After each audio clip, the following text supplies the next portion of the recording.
vous ne connaissez pas cette odeur-là. C'est l'odeur de la rose musquée. C'est une plante qui nous vient d'où? C'est Amérique du Sud, ça, non? Amérique du Sud, Argentine, Patagonie, Oui. au pied de la cordillère des Andes. Et qu'est-ce qu'on en fait?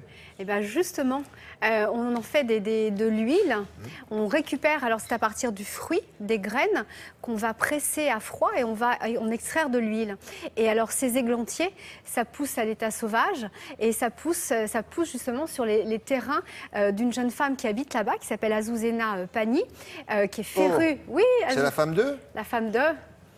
Et je savais pas ça. Et alors du coup, elle s'est dit, c'est pas possible, j'ai ces églantiers qui poussent, et ça pousse comme du chien dent, je vais les jeter. Et elle dit ça à un biologiste.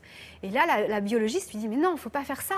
Tu sais, ça a des vertus assez incroyables. On peut faire des produits de beauté avec l'huile de cette rose musquée. Tu vas voir, ça cicatrise, ça raffermit, voilà, ça a plein de qualités pour la peau, pour le vieillissement, pour les taches, pour l'eczéma.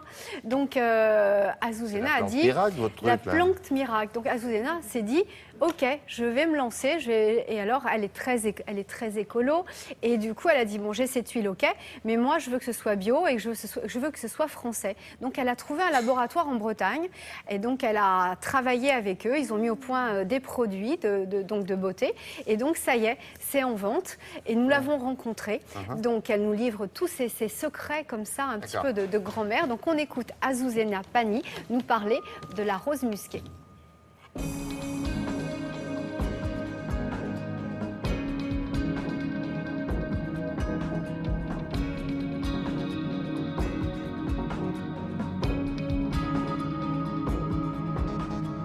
La rosa mosqueta, ou rose musquée, c'est le églantier sauvage. C'est de la famille des rosiers.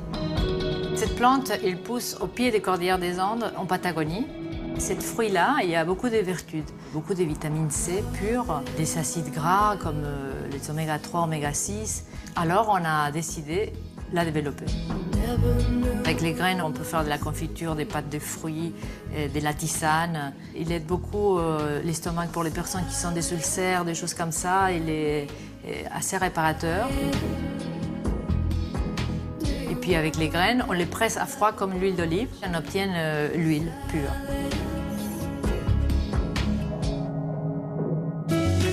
Notre gamme, elle a 3 produits. Un contour des yeux, qui est très régénérateur.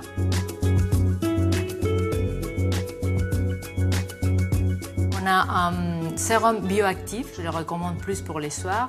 Et en fait, ça régénère la peau pendant la nuit. Et puis, on a un élixir éclaircissant qui aide à unifier les tons de la peau pour les taches de vieillesse, les taches de cicatrices, les taches de soleil.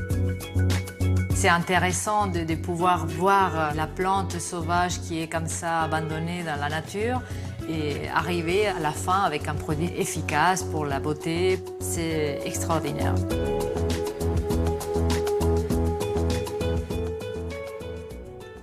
Muy bonita, la mujer Muy bonita, Pani, non? Alors, santé quand même. Belle. Santé, ça sent pas du tout la rose. Ah, pas du tout. C'est pas Par désagréable, contre, mais... ça sent l'huile. Je sais pas laquelle. Je Mais... vous en mets, ça hydrate. Ah, bon, ça ira. Voilà, donc c'est entre 62 et 98 euros. La gamme de prix, vous avez... Le flacon? Non, vous avez une... entre 62 et 98 euros, effectivement. Ça, mais il en faut énormément pour faire ce petit flacon. Oui, n'en mettez pas beaucoup à ce prix-là. Hein? Non. Tisane, c'est 25 euros. En tout cas, c'est très bon. Ça a des vertus amassissantes. Ça a aussi la vitamine C pour les reflux gastriques. Vous savez, quand Comment ça s'appelle? L'huile de Pani? Je n'ai pas le droit de dire le nom. Non, faut pas. Non. Allez sur le site internet de Télématin, vous aurez tous les renseignements et le site, bien sûr, de cette marque. Voilà. Merci Pour Isabelle. aider les jeunes. Les plus beaux.